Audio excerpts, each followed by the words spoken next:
Good afternoon, everyone. I am so excited to bring you the next interview in my Be Good to You video series with my friend, Scott Carnahan. I just absolutely adore this guy's vision about life and his mission of helping others. And so, Scott, thank you so much for taking time out of your busy schedule today to do this interview with me. Thank you for having me. It's exciting. Awesome. Well, let's get started. So share with me your health story and how you weren't being good to you. Well, I'll kind of start way back when I've been a physical therapist now 27 years. And so obviously I'm always promoting health and helping people improve their health. Well, about 20 years ago, I started this business that I have right now.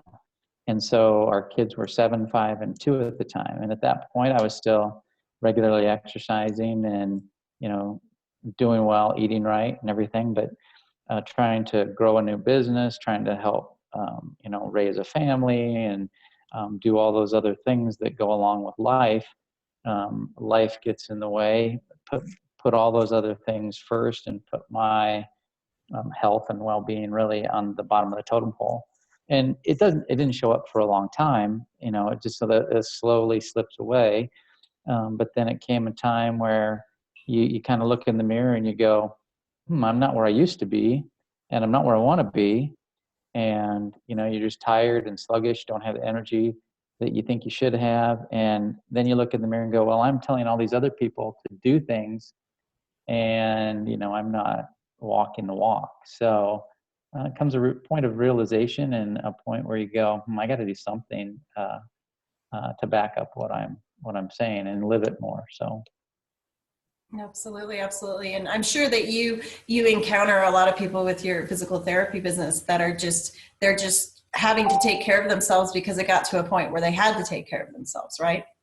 Yeah, we deal with a little bit of everything. We deal with people who've had traumatic accidents and have to, come back from that, or sports injuries, or something happens at work, and then other things that just happen over time, kind of like what I was just describing, and just not realizing how far down they get, and when they're forced to make a change, not because they want to, but because they have to, and that's kind of the worst place to be when you don't have any other choice and you're going down faster than you can crawl back up, so to speak. So absolutely. Well, that self-love and self-care is sometimes, like you said, it's at the bottom of the totem pole, and it sometimes it takes dragging yourself out of there to make sure that it becomes really a powerful statement in your life, right? And that's hard to do. So and I'm sure that you see that more and more with people that are having to take care of injuries and that type of stuff. So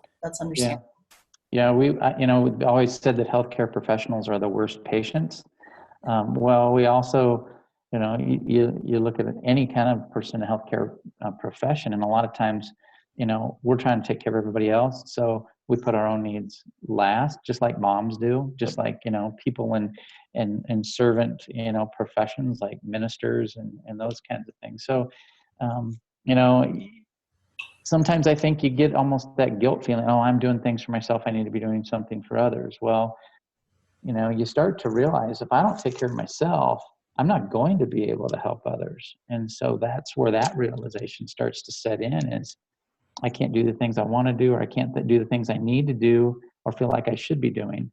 So you go, I got to do something different.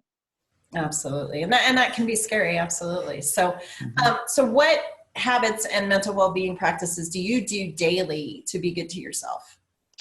I would say the biggest thing that I still don't do enough of is exercise. I mean, here I'm out telling people to exercise all the time, but yet, I'm one who has all the facilities here to work out at. But when I come here, I have work to do, and so it's really hard to force myself to work out here.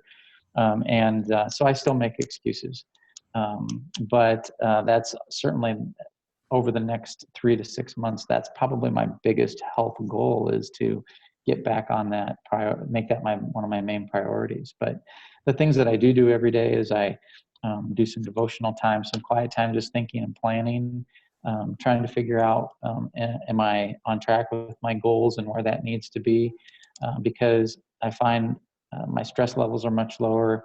Uh, Everything goes a little bit better when I'm organized, and I can handle all the things that are thrown at me much better if it doesn't seem like everything's, coming at me 100 miles an hour and I haven't got a plan. So those are probably the biggest things that I do on a consistent basis. And I would say the two things that kind of transformational leadership things that I have grasped onto and probably hold on to the tightest are leading from the future and acting in the now. So I kind of know where I want things to go and where I want them to be. So am I doing those things on a daily basis that I need to be doing to get there? And then secondly, embracing obstacles is the way, because I used to think that a normal day would be when everything runs smoothly and there's no problems and it just, it's a perfect day. Well, those don't happen very often. So there's always things that are thrown at you that you just unexpected. And so being able to just roll with the punches, all of that starts back with the planning and having the goals established and where you want to be and where you want to do, so you can keep that as your primary focus. Yeah, it's we live in a land of reaction, right? And so sometimes if there's things that we can control, like control the controllables, it makes reacting to those sort of skewed things that happen in our day a little bit easier to handle. Yeah, it does. And you don't feel the stress so much of, oh, all these things are going wrong and how do I handle it?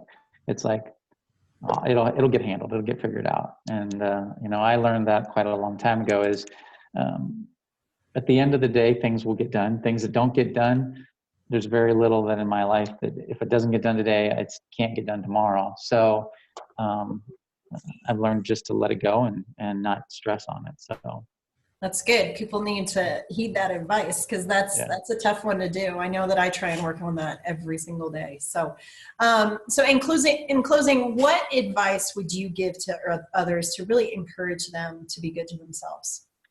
Well, I think planning how to be good to yourself. What areas do you need to work on, and then make small, achievable goals that you can hit that help you get there. And because if you don't know where you need it or you don't know what you're lacking, it's really hard to make improvements on. So I would say plan it, write it down, and share it with somebody else to help keep you accountable. Those are probably the things that you can do in any area of your life to make those small step improvements that you want to be to get to where your ultimate goals are. And whether that be in health and exercise and your dietary habits and your faith or your handling your stress or whatever it is, you can apply that to each one of those areas and be successful. That's awesome. Yeah, I think a lot of the times people feel as though they have to take on the whole mountain in one leap, right? And if we take it down and just start, okay, I'm going to start here. I'm going to start with this one small thing, and then I'm going to build on it. But I think it's, that whole saying of just take the first step, just do something, move some direction forward. Yeah. So I think that's great advice, Scott. Yeah, I think one of my favorite, I'll say one more thing is absolutely go ahead. One of my favorite sayings, and I just came to me because I said this to somebody just the other day. I'm like, how do you eat an elephant? One bite at a time.